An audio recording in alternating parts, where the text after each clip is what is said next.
नमस्कार। आज हम खाने पीने की दुनिया में गोता लगा रहे हैं।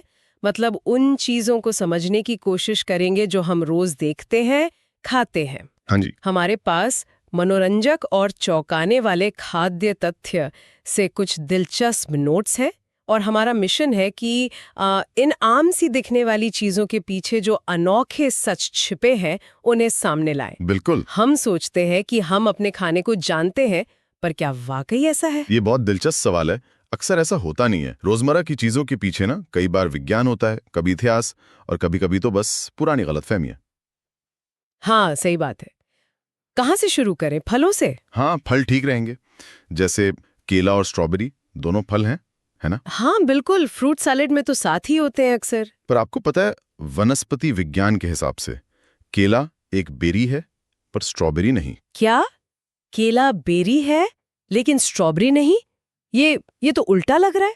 हाँ, सुनने में अजीब लगता है, पर यह सच है। देखिए, बेरी की एक वनस्पति परिभाषा होती है अच्छा कि वो एक ही फूल के अंडाशय से बने अच्छा, और उसके बीज फल के अंदर हों। ठीक है। केला, टमाटर, यहाँ तक कि बैंगन भी अच्छा, वो इस परिभाषा में आते हैं। बैंगन भी बेरी है? कमाल है। हाँ, पर स्ट्रॉबेरी, उसके बीज तो फल के बाहर होते हैं, है ना? हाँ, वो छोटे छोटे दाने बाहर दिखते हैं। बस इसीलिए तकनीकी रूप से वो बेरी नहीं है। ये दिखाता है कि आम समझ और वैज्ञानिक वर्गीकरण कितना अलग हो सकता है। वाह, मतलब फलों में ही नहीं, शायद मीठी चीजों में भी ऐसे कुछ धोखे छिपे हैं, जैसे सफेद चॉकलेट। हाँ, सही पकड़ा आपने। लोग उसे चॉकलेट कहते हैं, पर मैंने सुना है कि वो टेक्निकली चॉकलेट है ही नहीं। बिल्कुल, सफेद चॉकलेट में कोको बटर होता है, चीनी होती है, दूध होता है, हाँ। पर उसमें वो चीज नहीं होती जो डार्क या मिल्क चॉकलेट को उसका असली फ्लेवर और रंग देती है, यानी कोको सॉलिड्स। ओहो, तो वो मेन चीज ही गायब। हाँ, तो टेक्निकली वो चॉकलेट परिवार का हिस्सा तो है, पर वो असली चॉकलेट नहीं है जिसे हम सोचते हैं। अच्छा, और नामों के बात चलिए तो फ्रेंच फ्राइज। हाँ, फ्रेंच फ्राइज। नाम में तो फ्रेंच है, पर कहानी शायद कहीं और की है। बिल्कुल सही। ज्यादातर इतिहासकार मानते हैं कि फ्रेंच फ्राइज का असली घर बेल्जियम है। बेल्जियम? जी हाँ, वहां कहते हैं कि 1600 के दशक के आखिर में मछुआरे जब नदी जम जाती थी तो मछली की जगह आलू को लंबा लंबा काट कर तलते थे। अरे वाह, तो फ्रेंच नाम कैसे पड़ गया? इसकी कई थ्योरी हैं। एक ये है कि पहले विश्व युद्ध के दौरान अमेरिकी सैनिकों ने बेल्जियम के फ्रेंच बोलने वाले इलाके में इसे खाया और इसे फ्रेंच फ्राइज कहने लगे। पक्का कोई नहीं कह सकता, पर फ्रांस से सीधा कनेक्शन कम ही लगता है। कमाल है, नामों और वर्गीकरण के पीछे इतनी कहानियां। अच्छा, थोड़ा इतिहास में और पीछे चलते हैं। गाजर के बारे में कुछ सुना है मैंने, हाँ, गाजर। कि वो हमेशा से नारंगी नहीं थी। ये बिल्कुल सच है और काफी दिलचस्प भी। सच में? तो कैसी होती थी? मूल रूप से गाजरें बैंगनी रंग की होती थी। पीली, सफेद, लाल, यहाँ तक कि काली गाजरें भी थीं। बैंगनी? मैंने तो कभी देखी नहीं। हाँ, आज जो हम ये नारंगी गाजर खाते हैं ना, इसे खास तौर पर 16वीं 17वीं शताब्दी में नीदरलैंड्स में उगाया गया था। नीदरलैंड्स में? क्यों? कहा जाता है कि ये डच देशभक्ति दिखाने के लिए था। मतलब हाउस ऑफ ऑरेंज, जो उनका शाही परिवार है, उनके सम्मान में। सोचिए, राजनीति ने एक सब्जी का रंग ही चुन लिया। ये तो वाकई कमाल है।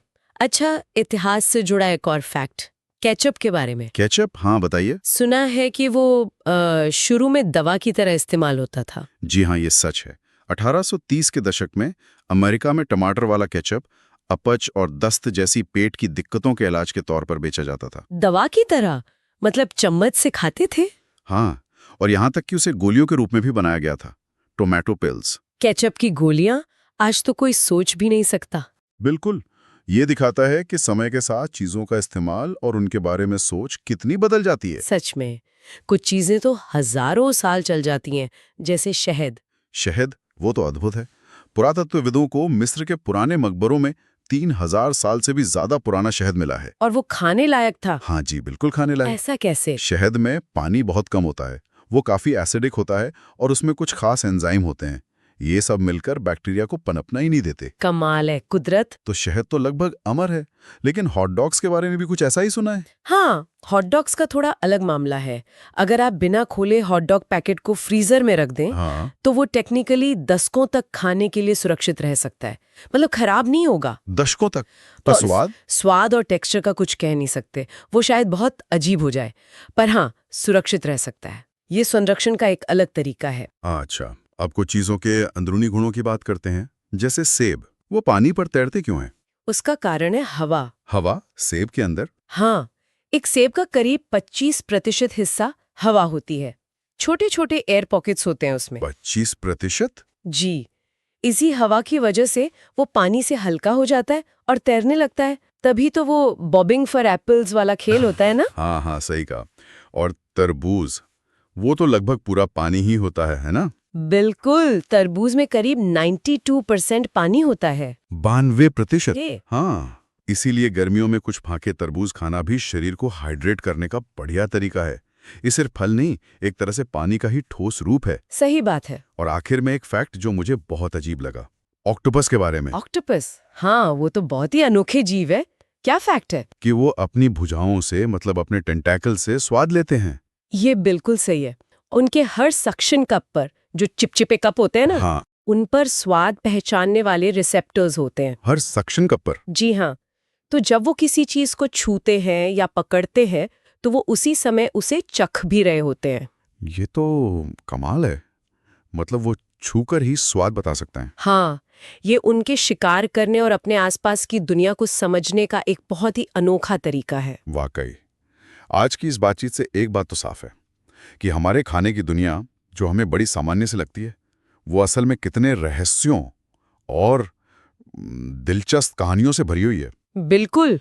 अगली बार जब मैं केला खाऊंगी या फ्रेंच फ्राइज देखूंगी तो शायद नजरिया थोड़ा अलग होगा। हाँ, होना भी चाहिए। ये हमें याद दिलाता है कि सतह के नीचे हमेशा कुछ और होता है।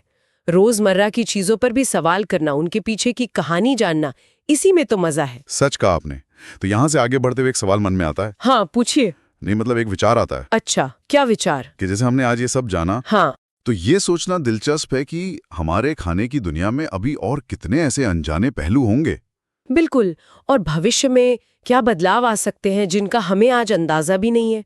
खाद्य विज्ञान, इतिहास, संस्कृति, ये सब मिलकर न जाने अभी और कितने राज खोलेंगे। क्या पता कल का कोई सुपरफूड आज कहीं हमारे आसपास ही हो और हमें पता भी ना हो।